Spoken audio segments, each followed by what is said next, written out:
Hello दोस्तों, स्वागत है आपका मेरा चैनल सीक्रेट सोसाइटी में, जहां हम आज बात करने वाले हैं कोलकाता के एक भूतिया बागान के बारे में। तो चलिए जानते हैं ये बागान में क्या हुआ, कैसे हुआ और क्यों हुआ, और इसके आगे क्या होने वाला है। तो चलिए शुरू करते हैं आज की कहानी बिना किसी देरी के, और इंट्रो लगाते हैं।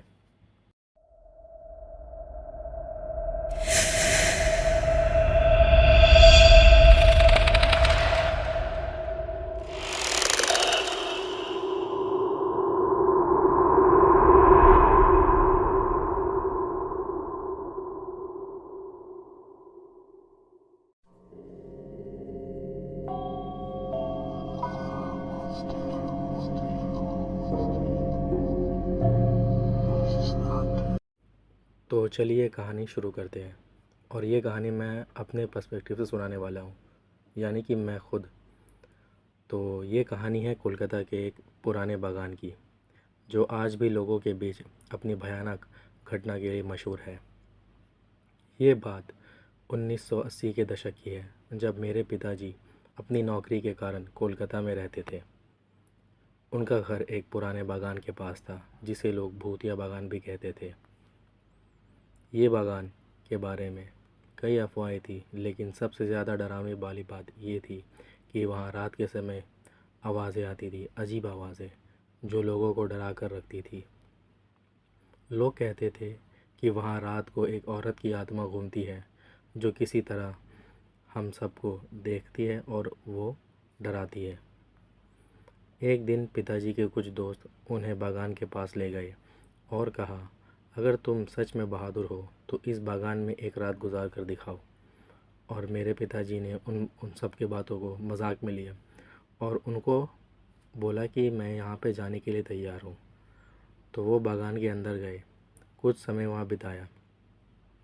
रात का समय था, जब कोलकाता के सड़कें खाली थी। पिताजी अपनी मशाल लेकर बागान में चले गए। बागान के अंदर हर चीज़ जैसे अंधेरे में डूबी हुई थी। पेड़ पौधे सब इतने घने थे कि उनसे रोशनी तक पार नहीं होती थी। लेकिन पिताजी ने अपनी हिम्मत बनाए रखी और एक बेंच पर जाकर बैठ गए। कुछ घंटे शांत से बीत गए। पिताजी सोच रहे थे कि शायद ये सब अफवाहें हैं, लेकिन जब अचानक से उन्हें एक हल्की सी आवाज़ सुनाई दी, जैसे कोई हल्की सी सिसकारी मार रहा हो। उन्होंने चारों तरफ देखा, लेकिन वहाँ कोई ना था। फिर उन्होंने महसूस किया जैसे कोई उनकी तरफ धीरे धीरे बढ़ रहा हो। पिताजी ने अपनी मशाल उठाई और उनसे रोशनी की, लेकिन उन्होंने देखा उससे उनका खून जाम हो गया। उनके सामने एक सफ़ेद साया खड़ा था, एक औरत का साया। उसका चेहरा दिखाई नहीं दे रहा था, लेकिन उसकी आंखों में एक अजीब सी उदासी थी, और उनकी तरफ बढ़े जा रही थी। एक हल्की सी आवाज़ में कहा, मुझे यहाँ से मुक्त करो। और मेरे पिताजी के मन में एक पल के लिए घबरा गए थे। उन्होंने अपने आप को समझाया और आत्मा से पूछा, तुम कौन हो, तुम क्या चाहती हो? औरत की आत्मा ने जवाब दिया, मुझे यहाँ कब्रों में दफन कर दिया गया है।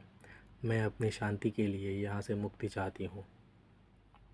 पिताजी समझ गए थे, ये आत्मा यहाँ किसी अत्याचार का शिकार बनी थी और अब उसकी आत्मा यहाँ फंस गई है।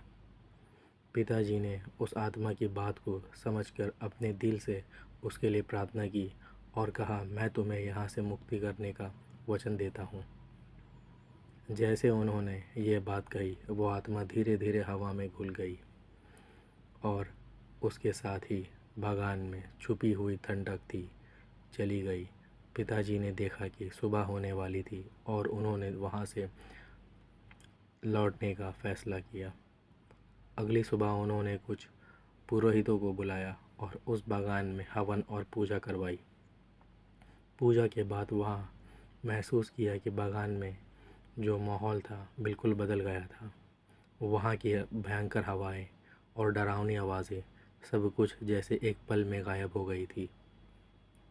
आज भी कोलकाता के लोग उस बागान को याद करने में, लेकिन अब वहाँ किसी को कोई आवाज़ नहीं आती है।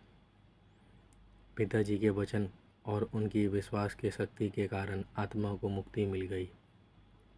इस घटना के बाद पिताजी सीखे कि कभी कभी कुछ आत्माएं सिर्फ शांति के मुक्ति के लिए प्रार्थना करती है और उनकी मदद करना ही हमारे लिए इंसानियत वाली बात होती है।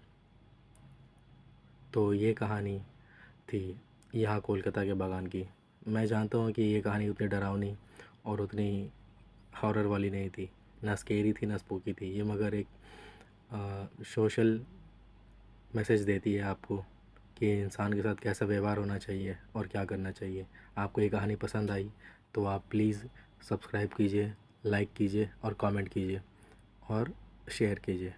और आगे वाली कहानी को आने में और भी टाइम है, तो रोज़ कहानी आने वाली है। और आपके पास अगर कोई स्टोरी है या फिर कोई एक्सपीरियंस है तो आप मुझसे शेयर कीजिए, मैं आपकी कहानी को डालूँगा अपने चैनल में।